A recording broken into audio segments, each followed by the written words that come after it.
Olympus had never seemed so radiant.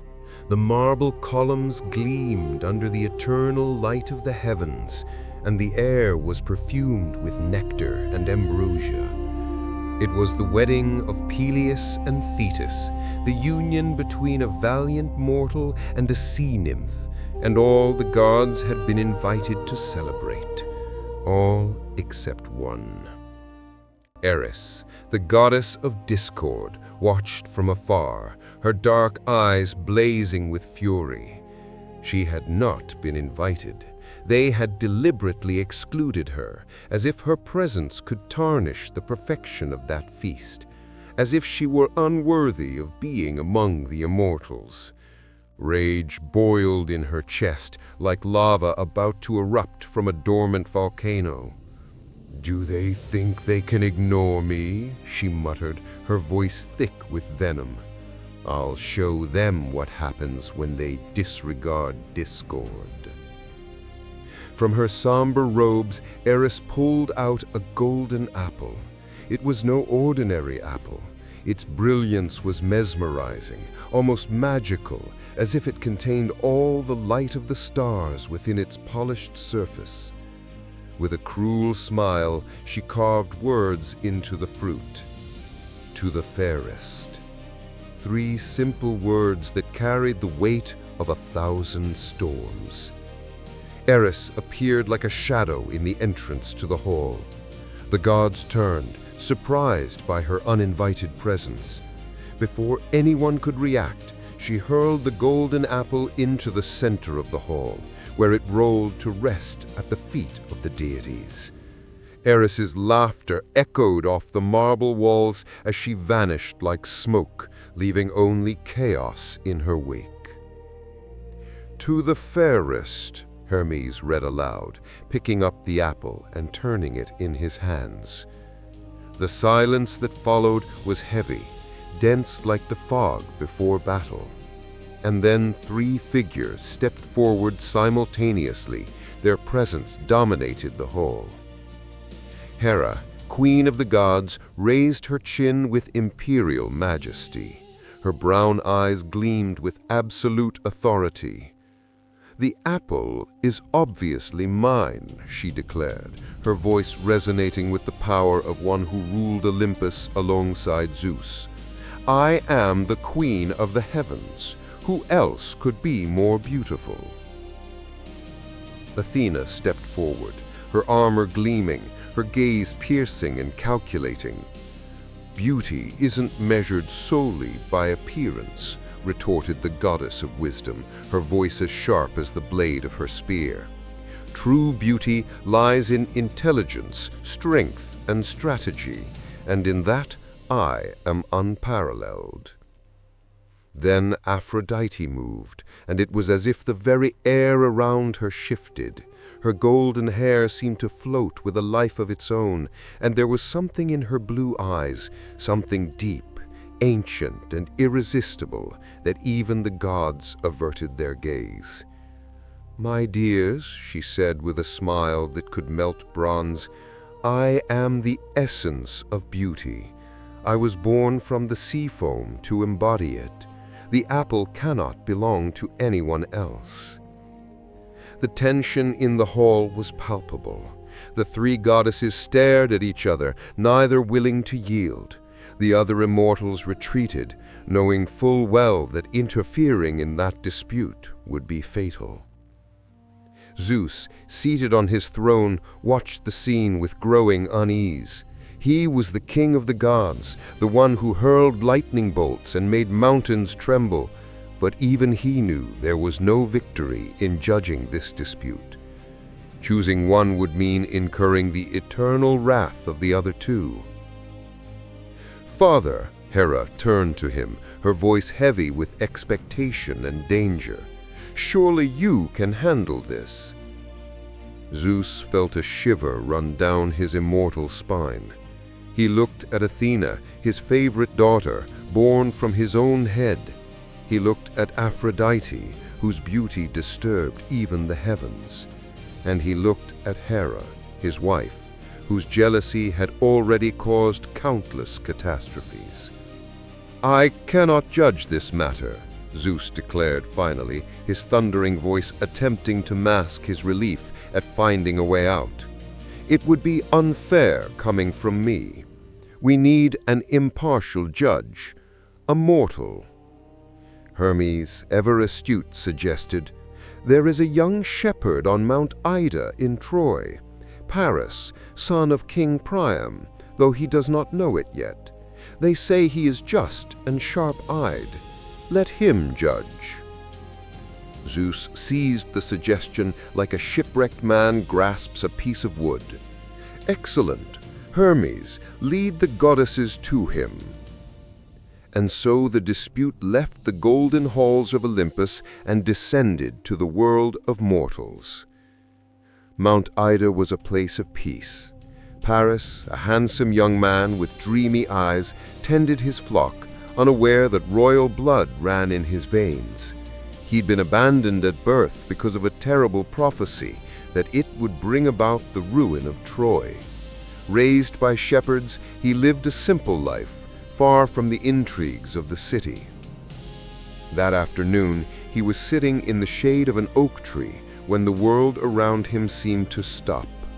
A blinding light made him look up, and before him appeared 4 figures, Hermes with his winged sandals, and 3 women of such stunning beauty that Paris was sure his heart would stop beating. Paris of Troy, Hermes announced with a mischievous smile. The gods have chosen you for an important task. These 3 goddesses are vying for the title of most beautiful. You must judge which of them deserves this golden apple. Paris paled. His hands trembled. He was just a shepherd. How could he judge deities? I can't, he stammered. You must, Hermes replied, and there was something in his tone that admitted no refusal.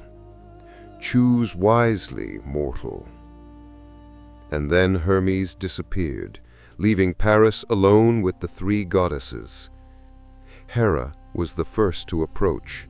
She radiated power, and her presence made Paris feel small and insignificant. Young Paris, she said, her voice soft but laden with promises. Choose me, and I will make you the most powerful of kings. You will have dominion over all Asia. Armies will kneel before you.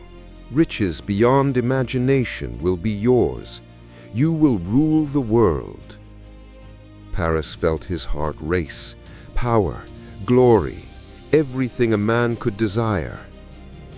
But then Athena stepped forward, and her gay eyes seemed to see right through him, to read every thought in his mind. Paris, she said, and there was something mesmerizing in her voice, I can offer you something far more valuable than riches. Choose me, and you will possess unparalleled wisdom. You will be the greatest strategist the world has ever known. You will win every battle. No enemy will be able to defeat you, for intelligence is the greatest weapon. Glory in war will be yours forever. Paris hesitated. Wisdom and victory in battle. Yes, that was tempting. He imagined himself as a hero, invincible. Then Aphrodite stepped forward, and it was as if the sun rose just to illuminate her. Her smile, and there was something in that smile so profoundly understanding, so intimate, that Paris felt as if she knew every secret desire of his heart.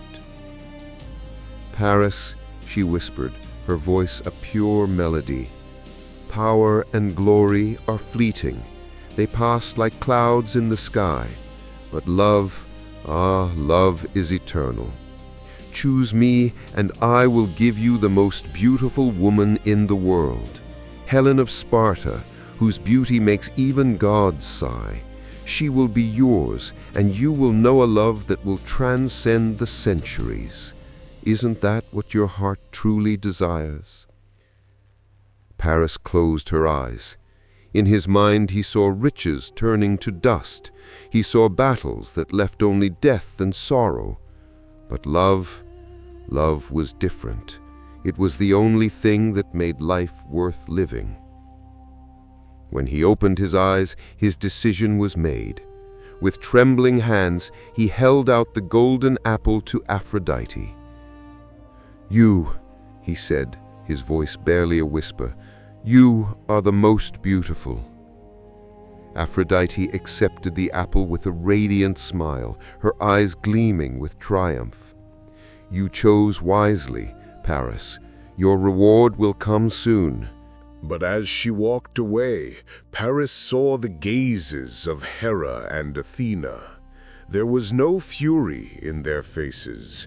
There was something worse. There was cold, calculated, eternal hatred. He had made enemies of two of the most powerful goddesses of Olympus. "Remember this day, shepherd," Hera hissed, before disappearing in a cloud of light. "Remember it when your world is in flames." "Troy will pay for its choice," Athena promised, and then she too departed. Paris stood alone on Mount Ida, holding only air where moments before there had been goddesses. Silence returned, but something had changed. The world seemed different, as if an invisible weight had settled upon his shoulders. He didn't know it yet, but his choice had sealed the fate of an entire civilization. Helen of Sparta would be his, yes, but she was married to Menelaus, king of Sparta. Her abduction would start a war that would last 10 bloody years. Troy, the magnificent city, would be reduced to ashes. Heroes would fall. Families would be destroyed. All because of a golden apple and the vanity of goddesses. Years later, when the walls of Troy were ablaze and the cries of the dying echoed through the city, Paris would remember that day on Mount Ida. He would remember the 3 choices before him, and he would ask himself, was Helen's love worth all of this? But at that moment, as the sun set over Mount Ida and the sheep bleated peacefully, Paris was still just a dreamy shepherd, a shepherd who didn't know he had just lit the spark that would consume the world. The apple of discord had served its purpose. Iris, wherever she was surely smiling.